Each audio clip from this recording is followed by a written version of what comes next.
د لویو مهربانه خدای په سپېڅلي نامه درنو لیدونکو سلام. د نن ورځ خبرونو ته ښه راغلاست. نن شنبه د 1403 کال د زمري شپږمه نیټه ده. په پیل کې هم د مهمو خبرونو سرټکي. د آمو سیند له شاوخوا ویجاړ شوو سیمو څخه د افغانستان او ازبکستان پلاو لیدنه. د هیواد په 12 ګمرکي بندرونو کې د امنیتي سکنرونو د نصبولو تړون لاسلیک کېدل. او دا چې ترکمنستان د افغانستان شارژ دافر منلی. زه صادق فروتن یم. دا هم بشپړ خبرونه. د افغانستان د اسلامي امارت لوړپوړي پلاوي د کرنې اوبو لګولو او مالدارۍ وزیر مولوي عطاالله عمري په مشرۍ او د ازبکستان د اوبو وزیر شوکت همایوف په بلخ ولایت کې د آمو سیند شاوخوا ویجاړ شوو سیمو څخه لیدنه وکړه. د کرنې اوبو لګولو او مالدارۍ وزارت وایي چې د افغانستان او ازبکستان چارواکو دغو سیمو ته د خپل سفر په ترڅ کې د آمو سیند په شاوخوا کې د لا زیاتو ویجاړو پر مخنیوي ټینګار وکړ.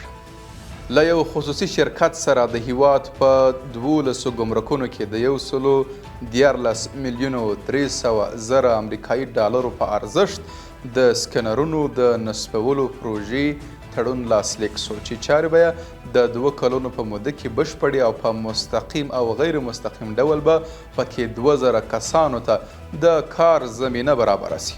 د چارو ادارې د پانګونې اسانتیا رئیس مولوي احمد ضیا خالد د یاد تړون د لاسلیکولو مراسمو کې ویلي چې دغه سکنرونه د امنیت د لا ټینګښت په موخه د هیواد په ګمرکونو کې نصبیږي.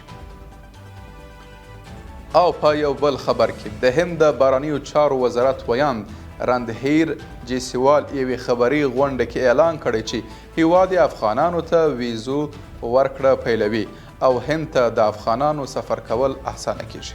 ښاغلي جیسوال د افغانستان او هند ترمنځ اوږدو او تاریخي اړیکو ته په اشارې سره د هیواد له لوري افغانستان ته د بشرپاله مرستو پر ورکړې هم ټینګار کړی.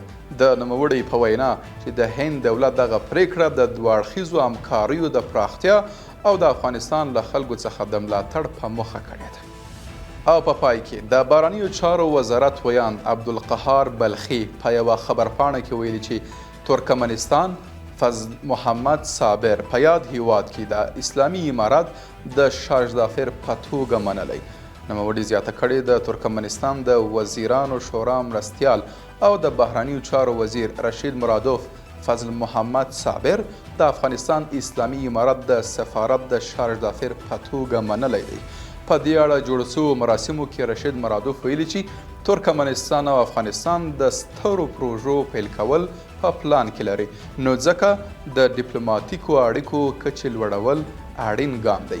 د ترکمنستان د بهرنیو چارو وزیر هیله څرګنده کړې چې د دواړو هیوادونو په ګډو ډیپلوماتیکو هڅو به وکولی سي چې د ټاپي نلیکي، د ټاپ برېښنا او د تورغونډۍ هرات ترمنځ د اوسپنې پټلۍ پروژو عملي کار ژر تر ژره پیل کړي. قدرمنو لیدونکو له ملتیا مو مننه. تر بیا ښه وخت او ښه چارې.